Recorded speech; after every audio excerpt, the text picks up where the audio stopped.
संस्थापनार्थाय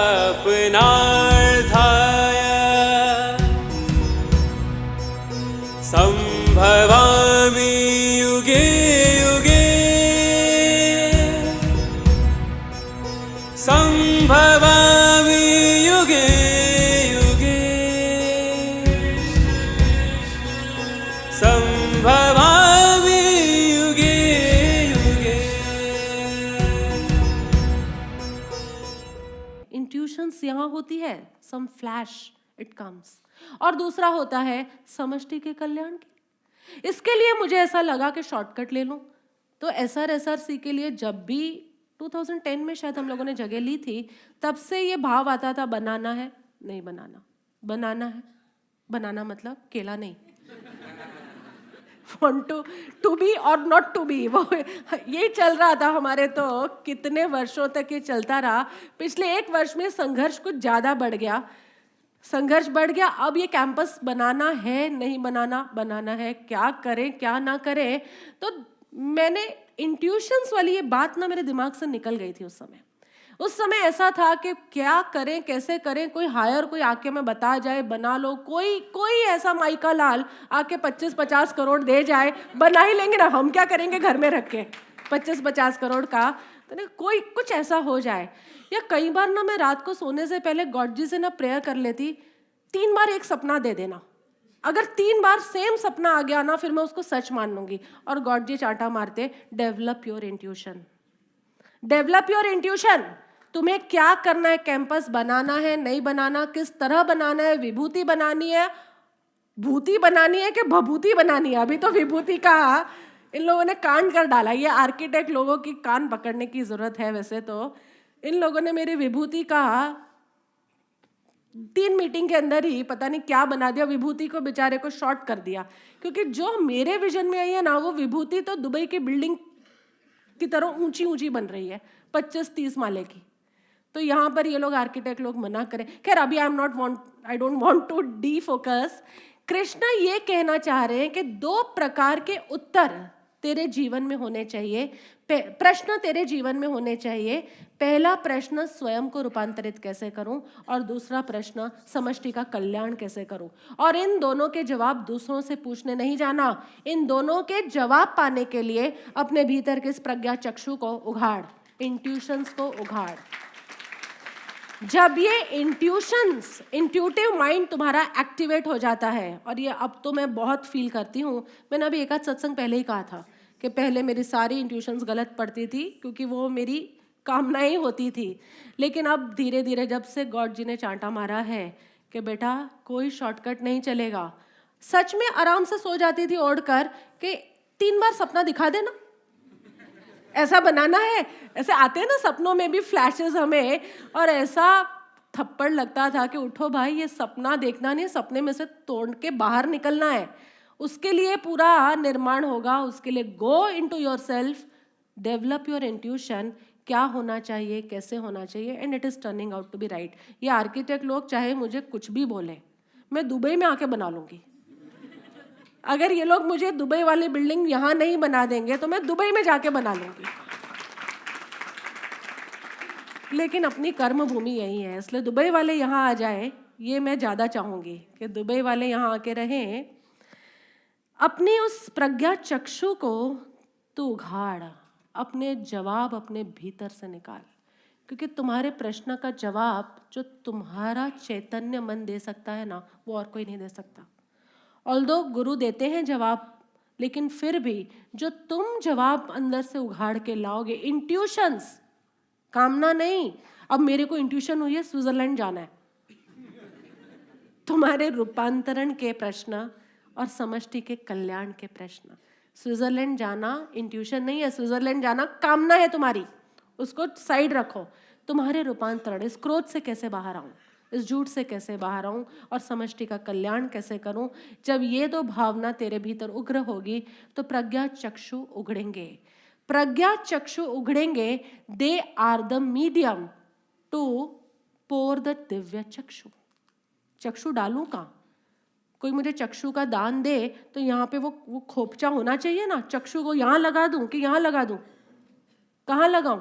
यहां लगा दूंगी तो तुम सब डर जाओगे, और कोई जगह नहीं है। चक्षु का कोई दान दे। कृष्ण अर्जुन को दिव्य चक्षु का दान देने जा रहे हैं, दान देने जा रहे हैं, ध्यान से सुनो।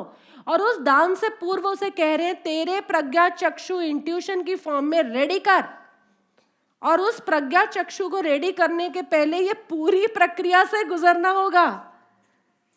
इस पूरी प्रक्रिया से गुजरेगा, फाइनली तेरा आज्ञा चक्र जब एक्टिवेट होगा तो, परंतु मुझको तू अपने इन प्राकृत नेत्रों द्वारा देखने में निस्संदेह समर्थ नहीं है। इसलिए तू आज्ञा चक्र का चक्षु खोल, अपना खोल मतलब एक्टिवेट कर, वो खोपचा तैयार कर। और उस खोपचे में मैं तुझे दिव्य अर्थात अलौकिक चक्षु देता हूं, उससे तू मेरे ईश्वरीय योग शक्ति को देख। पूरा प्रोसेस है साधना का। Isn't it absolutely wonderful? क्या बोला, और हम क्या अर्थ निकालते हैं इनके। मैंने तो जितनी टीकाएं पढ़ी है, कहीं ना कहीं इनके अर्थ ऐसे ही हैं कि ये अदिति के, अरे कितनी बार बोलेंगे कृष्ण अदिति के 12 पुत्र देख और ये देख और वो देख। टोटली साधना की तरफ तुम्हें लेके जा रहे हैं, and it's a long process. और उसके बाद मजा आएगा कि अर्जुन को तो दिया दिव्य चक्षु, दिख रहा है तुम्हें यहाँ, अर्जुन को दिव्य चक्षु दिया, हाँ दिया है भाई। दिव्य चक्षु कहाँ देंगे, उसके लिए यहाँ एक चक्षु का खोपचा तैयार करना पड़ेगा, एंड दैट इज इंट्यूशन। और इंट्यूशन तक पहुंचने के लिए पूरा प्रोसेस में से पसार होना पड़ेगा। और उसके बाद अर्जुन भैया तो जाएंगे अपने विश्वरूप दर्शन की उड़ान में। आगे के 6 श्लोक अर्जुन भैया नहीं बोलेंगे, संजय बोलेंगे। विश्वरूप दर्शन की पूरी जो व्याख्या है अर्जुन नहीं कर रहा, संजय करेगा। वाई, क्यों? सोच के आना। अगले सेशन में सोच के आना कि अब अर्जुन क्यों नहीं बोला, दिव्य चक्षु तो दे दिया, अर्जुन भैया नहीं बोलेंगे, लेकिन अब पूरे विश्वरूप दर्शन की देखो हे राजन महायोगेश्वर और सब पापों के नाश करने वाले भगवान ने इस प्रकार कहकर उसके पश्चात अर्जुन को परम ऐश्वर्य युक्त दिव्य स्वरूप दिखलाया। अनेक मुख और अनेक नेत्रों से युक्त, अनेक अद्भुत दर्शनों वाले, बहुत से दिव्य आभूषणों से युक्त और बहुत से दिव्य शस्त्रों को हाथों में उठाए हुए, दिव्य माला और वस्त्रों को धारण किए हुए, दिव्य गंध का सारे शरीर में लेप किए हुए, सब प्रकार के आश्चर्यों से युक्त, सीमा रहित और सब और मुख किए हुए विराट स्वरूप परम देव परमेश्वर को अर्जुन ने देखा। आगे भी है, आकाश में हजारों सूर्य का रोशनी और बहुत कुछ बातें हैं। ये सारी बातें संजय करेगा। ये सुनकर तुम्हें वो B.R. चोपड़ा की महाभारत के वो कृष्ण याद आ गए होंगे, या अभी जो दूसरी महाभारत आई थी उसमें भी कृष्ण का ऐसा ही रूप था, इतना बड़ा, इतना फैला हुआ। पूरा अनुभव की यात्रा साधना समझाई जा रही है अर्जुन को, बट बोली जाएगी संजय के माध्यम से। वाई, सोच कर आना, कोई हड़बड़ी नहीं। आप नहीं सोच पाए या आप सोच भी पाए तो शायद अभिव्यक्त ना कर पाएंगे, तो मैं अभिव्यक्त करूंगी और तब हम देखेंगे कि संजय क्या कह रहा है। और ये संजय कौन है, जरा ये याद रख लेना। संजय कौन है हमारे पात्रों में? अवलोकन, इंट्रोस्पेक्शन की महिमा। विश्वरूप दर्शन कृपा के कारण भी यदि तुम्हें हो जाता है, पर यदि अवलोकन प्रगाढ़ नहीं है तो विश्वरूप दर्शन को अभिव्यक्त न कर सकेगा। थीम लाइन दे दी मैंने तुम्हें, इसीलिए वर्षों से अवलोकन पर महत्व दिया जा रहा है। वर्षों से इंट्रोस्पेक्ट करो, झांको अपने भीतर, देखो अपने भीतर। क्यों? क्योंकि चाहे कृपा के अधीन तुम्हें विश्व रूप दिखा भी दिया जाए, लेकिन अवलोकन स्ट्रांग नहीं है तुम्हारा, इंट्रोस्पेक्शन स्ट्रांग नहीं है, अभिव्यक्त नहीं हो पाएगा। तुम्हें लगेगा कुछ अच्छा अनुभव हुआ, कुछ आज दिव्य अनुभव था, कुछ मजा आया, लेकिन इसे आत्मज्ञान कहते हैं, ये तुम समझ ही ना पाओगे। इसलिए अब आएंगे संजय आगे के 6 महत्वपूर्ण श्लोकों को लेके। बड़ी प्यारी एक कथा आती है कि महाभारत का युद्ध खत्म हो गया, उसके बाद 36 वर्षों तक राज्य भी भोगा इन लोगों ने। उसके बाद फाइनली ये लोग तो सारे यहीं मर गए, और जो पांडव के ये 5 भाई थे उन सबका जब मृत्यु हुई तो कहते हैं पांडव के पांचों भाई नरक में भेजे गए। नरक में, नरक के द्वार पर ही इन लोगों ने शोर मचाना शुरू कर दिया कि हम लोग नरक के अधिकारी नहीं है, हमने तो धर्म युद्ध किया था, हमने तो धर्म युद्ध किया था, और वो भी कुरुक्षेत्र के मैदान पे। लेकिन शायद युधिष्ठिर भूल गए कि वहां जो मरेगा वो स्वर्ग में जाएगा, भूल गए वो। लेकिन उनको लगा हमने तो कुरुक्षेत्र के मैदान में धर्म युद्ध किया था और श्री कृष्ण भगवान भी हमारे साथ थे, हमें नरक के अंदर क्यों। और आते ही युधिष्ठिर ने पहला प्रश्न पूछा, बाय द वे मैं झांक के जरा देख लूं कि दुर्योधन वगैरह भी है ना यहाँ। तो नरक के जो बाहर वो कोई बैठा होगा, जैसे आपके यहाँ सेवा टीम वाले बैठते हैं, तो वहाँ भी बैठे थे। उन्होंने भी बोला कि भाई ऐसा है, दुर्योधन वगैरह का नाम यहाँ नहीं है, लेकिन मैं दूसरी लिस्ट में से देखता हूँ वो सब स्वर्ग में है। आश्चर्य हुआ, क्यों आश्चर्य क्यों हुआ, इतनी जल्दी भूल कैसे गए। मुझे तो अच्छी तरह याद है कि हमने पहले श्लोक में की थी ये बात कि जो कोई इस कुरुक्षेत्र की भूमि में युद्ध करते करते मरेगा वो स्वर्ग का अधिकारी होगा। लेकिन भैया युधिष्ठिर भूल गए और इन पांचों भाइयों ने खूब शोर मचाया कि हमें तो स्वर्ग में जाना है, हमने इतना बड़ा युद्ध किया, अपने सारे पुत्रों को गवा दिया, अपने पूरा कितना कुछ श्रम लिया, और हमें नरक का अधिकारी कैसे बनाया। बड़ी बड़ी सुंदर कथा है, बड़ी मीठी कथा है। कहते हैं कि वो जो द्वारपाल था उसने कहा, ऐसा है युधिष्ठिर, तुम्हारे अकाउंट्स में थोड़े अच्छे क्रेडिट्स हैं, तुम कर्म योगी थे, निष्काम कर्म करते थे। युधिष्ठिर वही निष्काम कर्म करने वाले हैं, तो तुम्हारे अकाउंट्स में है ऐसे क्रेडिट। एक काम कर सकते हैं, हम तुम्हें थोड़ी देर के लिए स्वर्ग में भेज सकते हैं, तुम जाके देख सकते हो तुम्हारे भाई लोग वहाँ क्यों है और तुम लोगों के लिए यहाँ पर क्यों हमने जगह आरक्षित की है, लेकिन थोड़ी देर के लिए हम तुम्हें वहाँ भेजेंगे। कहते हैं युधिष्ठिर भागे वहाँ से, फटाफट स्वर्ग में पहुंचे और जाते ही देखा कि सभा के अंदर मजे कर रहे हैं। अरे इन्होंने तो 36 वर्ष मजे किए, खाली 36 वर्षों तक इन्होंने राज्य भोगा, और वो भी हस्तिनापुर इंद्रप्रस्थ का मात्र। और वहाँ ये लोग तो इंद्र के आसपास इतने मजे में, और वो भी कहते हैं लंबा लंबा आयुष्य होता है स्वर्ग का, तो हजारों वर्षों का आयुष्य। युधिष्ठिर को लगा this is cheating, this is absolute cheating.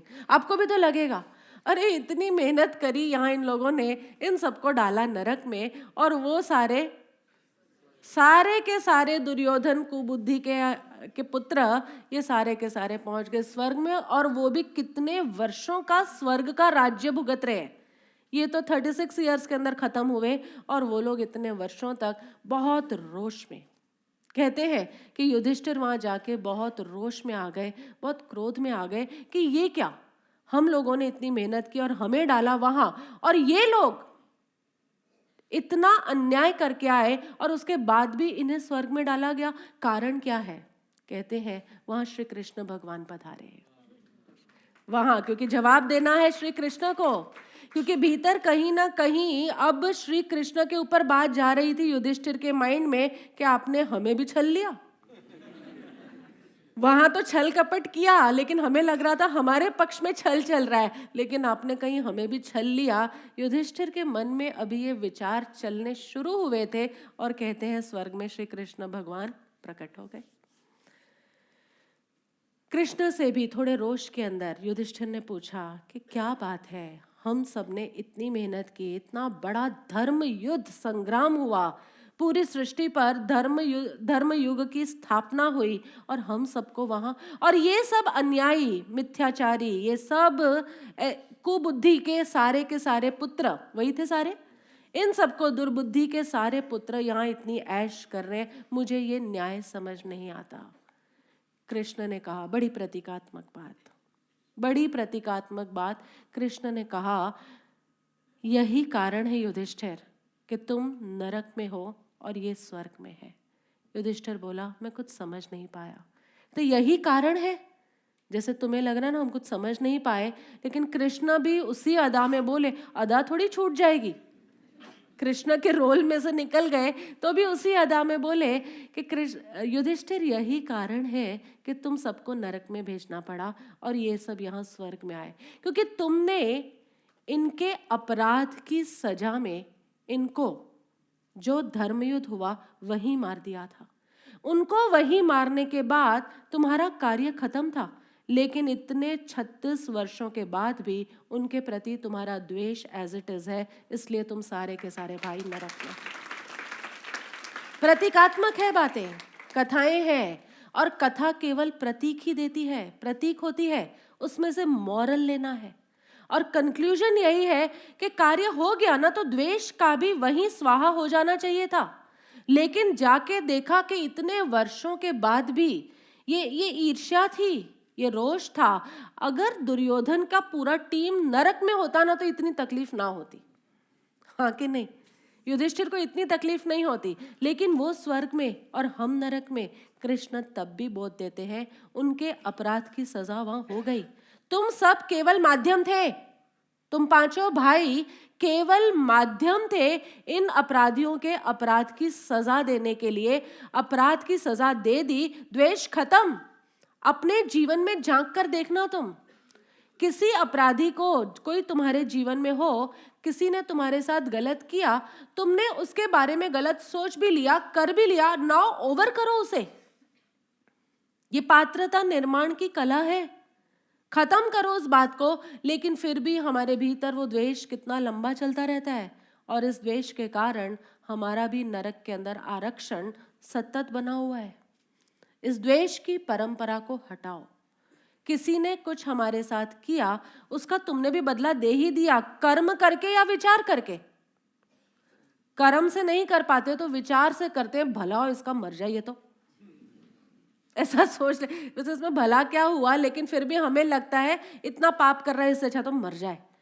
लेकिन भाई तुम कौन होते हो? और तुमने अब ये बात कर ली ना, मर जाइए, तो उसके बाद अब तो अपने भीतर का द्वेष निकालो, ओवर डन। लेकिन जो द्वेष की परंपरा हम लंबी लंबी लेकर चलते हैं, उसके कारण नरक के अधिकारी होते हैं। इन कथाओं से यही प्रतीक लेने हैं कि कृष्ण ने हर बात से, हर डायमेंशन से, हर एंगल से, हर दृष्टिकोण से केवल इन पांचों भाइयों को बेस्ट लाइफ कैसे जी सकते हो, कि जिस बेस्ट लाइफ के अंदर आत्मदर्शन, आत्म साक्षात्कार हो, केवल उसी का बोध दिया है। मर जाने के बाद नरक में और स्वर्ग में भी नहीं छोड़ा इन भाइयों को, क्योंकि ये कृष्ण है, एक बार हाथ पकड़ लेते हैं, उसके बाद छोड़ते नहीं है। ये कृष्ण है, एक बार निर्णय कर लिया कि तुम्हें मोक्ष तक पहुंचा के छोड़ूंगा, तो स्वर्ग और नरक तो बीच के छोटे मोटे पड़ाव है, स्टेशंस हैं, आए। लेकिन वहां भी युधिष्ठिर को बोध दिया कि अब तुम नरक में कुछ वर्षों के लिए तुम्हें रहना होगा, बिकॉज ऑफ दिस द्वेष। जब तुम वो द्वेष निकाल दोगे, अपने भीतर झांक के देखो, जब तक तुम्हारे भीतर द्वेष है तुम नरक में ही हो, और जिस क्षण तुमने अपने भीतर से वो द्वेष निकाल दिया, तुम अपने आप स्वर्ग में पहुंच गए। इसलिए अध्यात्म का रहस्यवाद कहता है, आध्यात्मिक ग्रंथों का रहस्यवाद यही कहता है कि कोई नरक और स्वर्ग है ही नहीं, कोई नरक नीचे हो और कोई स्वर्ग ऊपर हो, ऐसी कोई बात ही नहीं है।